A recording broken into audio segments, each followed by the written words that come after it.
धुंध के सबब लाहौर एयरपोर्ट पर मुअत्तल फ्लाइट ऑपरेशन अलसुब बहाल। मस्कत से लाहौर की परवाज़ 1 घंटा ताख़ीर से लाहौर में लैंड कर गई। शदीद धुंध की वजह से जद्दा, अबूधाबी और दोहा परवाज़ों को इस्लामाबाद उतारा गया। शहर के गिरदोनवा में भी हद निगाह इंतहाई कम। मोटरवे M2 इस्लामाबाद से लाहौर तक ट्रैफिक के लिए बंद। M3 लाहौर से जड़ांवाला तक, M4 पिंडी भटियां तक ठोकर न्याज बेग बंद।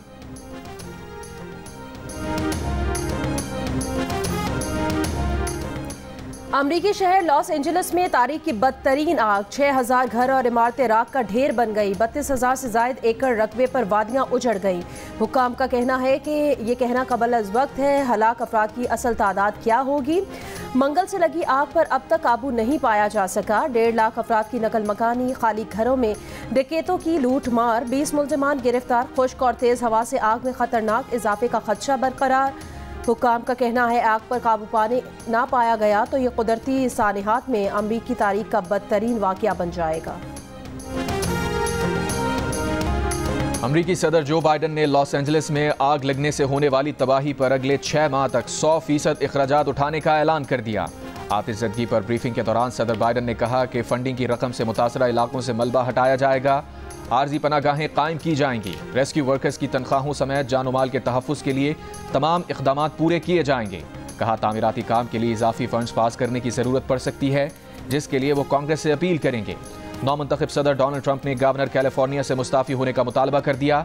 कहा अमरीका के खूबसूरत तरीन इलाकों में से एक जलकर राख हो गया, जिम्मेदार डेमोक्रेट गवर्नर हैं। लॉस एंजलिस पूरा मिट गया। 3 रोज़ में आग पर जर्रा बराबर भी काबू नहीं पाया गया। गवर्नर और मेयर दोनों नाअहल हैं।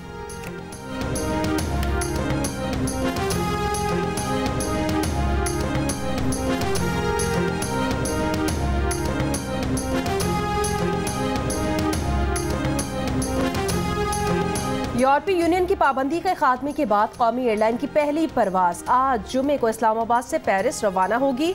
जुमे की परवाज समेत इस हफ्ते पेरिस के लिए ऑपरेट होने वाली कौमी एयरलाइन की तमाम परवाजों की नशिस्तें फरोख्त हो चुकी हैं।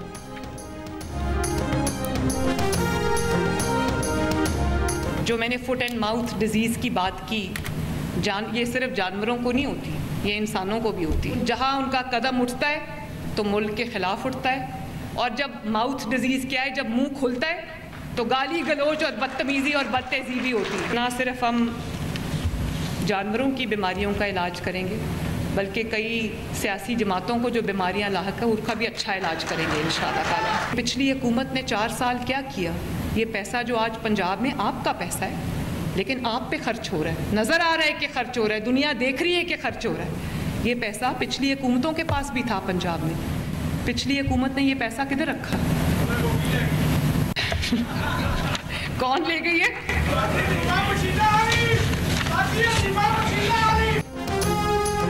जिनका कदम उठे तो मुल्क के खिलाफ उठे, मुंह खोलें तो बदतहजीबी और गाली निकले। उन्हें फुट एंड माउथ की बीमारी है। हम न सिर्फ जानवरों की बीमारियों का इलाज करेंगे, बल्कि कई सियासी जमातों को जो बीमारियां हैं उसका भी अच्छा इलाज करेंगे। मरियम नवाज के नाम लिए बगैर सियासी मुखालफीन पर वार। वज़ीर आला पंजाब ने सवाल किया, आज अवाम का पैसा अवाम पर खर्च होता नजर आ रहा है। पिछली हुकूमत के पास भी पैसा था, वो पैसा किधर गया? सड़कों को गैर ज़रूरी करार देने वालों पर भी तनकीद करते हुए कहा, लोग कहते थे सड़कें बनाने से कोई कौम तरक्की नहीं करती, सड़क के बगैर कभी तरक्की नहीं आ सकती। वज़ीर आला ने पाकिस्तान की तारीख के पहले लाइफ स्टॉक कार्ड का बाकायदा इजरा कर दिया। पाकपतन में फार्मर्स को chief minister life stock card तकसीम किए। कार्ड के जरिए किसानों को 4 माह के लिए बगैर सूद कर्जे दिए जाएंगे।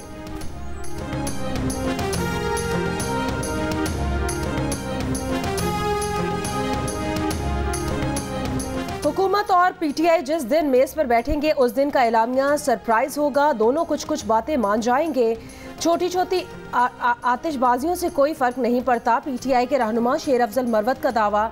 जियो न्यूज़ के प्रोग्राम आज हाजेब खानजादा के साथ में कहा, मुज़ाकरात के दौरान हुकूमत की इस्टेब्लिशमेंट के साथ कुछ तहफ़्फ़ुज़ात हैं जिनकी वजह से मुज़ाकरात में रुकावटें सामने आ रही हैं। उन्होंने कहा कि पीटीआई के अली अमीन गंडापुर की बहुत खिदमात हैं, शायद नून लीग और उसके इत्तेहादियों को खदशात हैं कि इस सुलह की सूरत में कहीं इस्टेब्लिशमेंट से उनकी क़ुर्बतें और न बढ़ जाएं।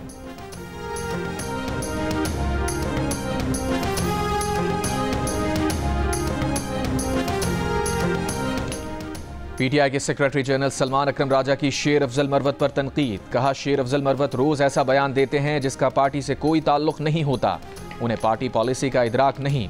शेर अफजल मरवत का पलट कर वार। सलमान अकरम राजा के पीटीआई सेक्रेटरी जनरल इंतखाब पर सवाल उठा दिया। कहा, सलमान अकरम राजा 1 साल पहले पार्टी में आया और अब मुझे समझा रहा है। उमर अयूब के इस्तीफे के बाद अब एडिशनल सेक्रेटरी जनरल फिरदौस शमीम नकवी पीटीआई के सेक्रेटरी जनरल हैं। पार्टी उमूर का सलमान अकरम राजा को क्या इदराक होगा? सुब्बानी पीटीआई से मुलाकात करके इस बारे में उन्हें बताएंगे।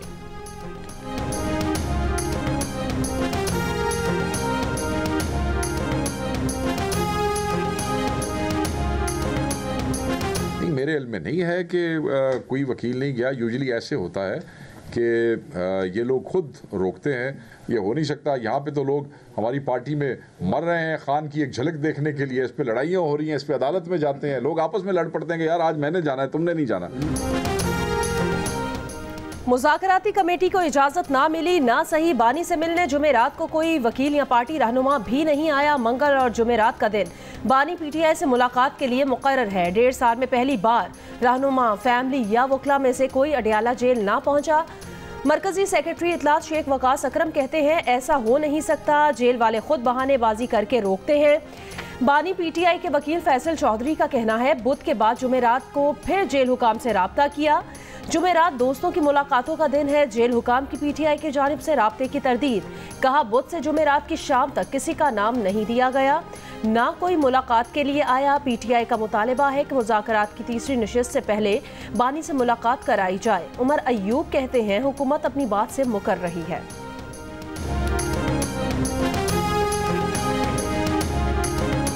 मुलाकात के लिए छोड़ा जा रहा है।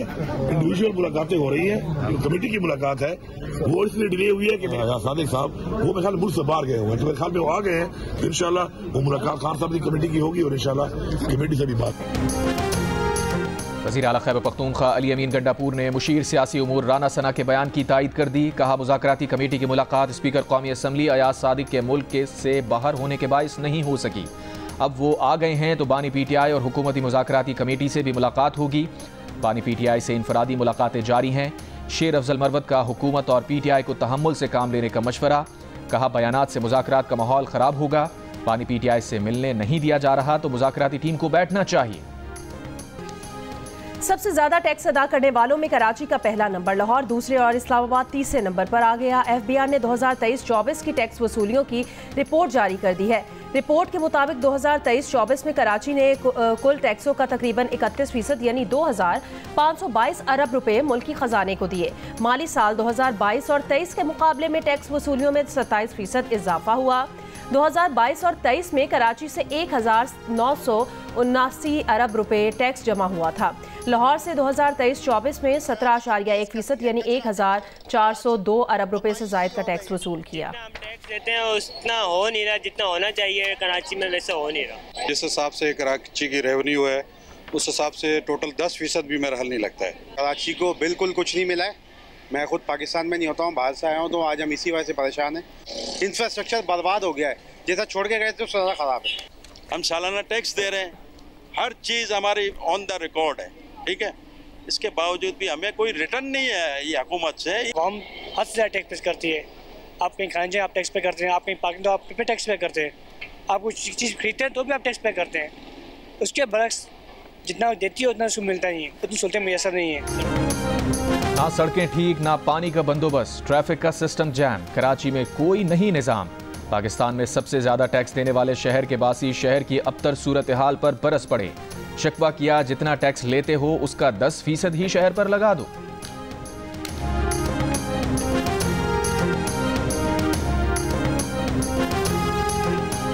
फितना खवारिज के दहशतगर्दों ने लकी मरवत के इलाके कबल खेल में 17 सिविलियन वर्कर्स को भत्ताखोरी के इल्जाम में अगवा कर लिया और मकामी ठेकेदार की गाड़ी को आग लगा दी। सिक्योरिटी फोर्सेज और कानून नाफिज करने वाले इदारों ने 8 मगवी हिफाजत बाजियाब करवा लिए, दीगर को बाजियाब करवाने के लिए ऑपरेशन जारी।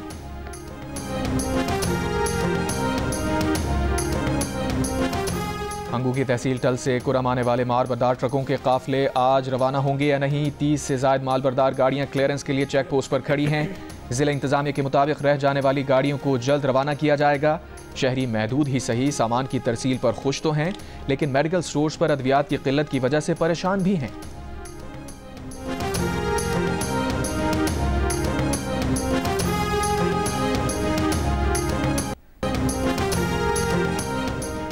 कोयटा के इलाके संजदी में कोयले के कान में गैस भरने के बायस धमाका हुआ। धमाके के बाद कान बैठ गई। 12 कानकनों को ताहाल नहीं निकाला जा सका। कान में गैस होने के बायस पीडीएमए के 2 एहलकार बेहोश हो गए हैं। कराची में अंधाधुंध चलने वाली हैवी ट्रैफिक मजीद 2 जाने ले गई। बल्दिया हब रोड पर डंपर की टक्कर से मोटरसाइकिल सवार 2 अफराद जाँ बहक हो गए। ड्राइवर फरार। काठोर के पास कार सवार की टक्कर से जख्मी कोस्ट गार्ड एहलकार चल बसा।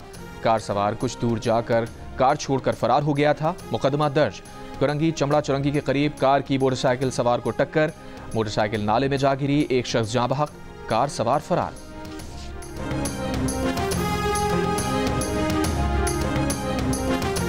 कराची के इलाके घगर फाटक के करीब स्टोर में लूटमार के दौरान डकैतों की फायरिंग। शहरी जाँ बहक। शनाख्त आरिफ के नाम से हुई है। वाक़े के बाद इलाका मकीनों का नेशनल हाईवे पर एहतजाज। नॉर्थ कराची से बच्चे का मुबैना अगवा। सारिम के वालिद को पंजाब और बलूचिस्तान के नंबर से भत्ते के पैगामात मौसूल।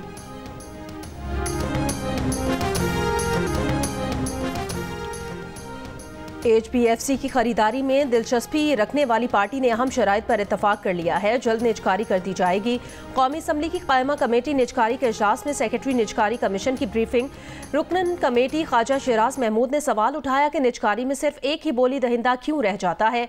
कौमी एयरलाइन की निजकारी में जग हसाई के बाद अब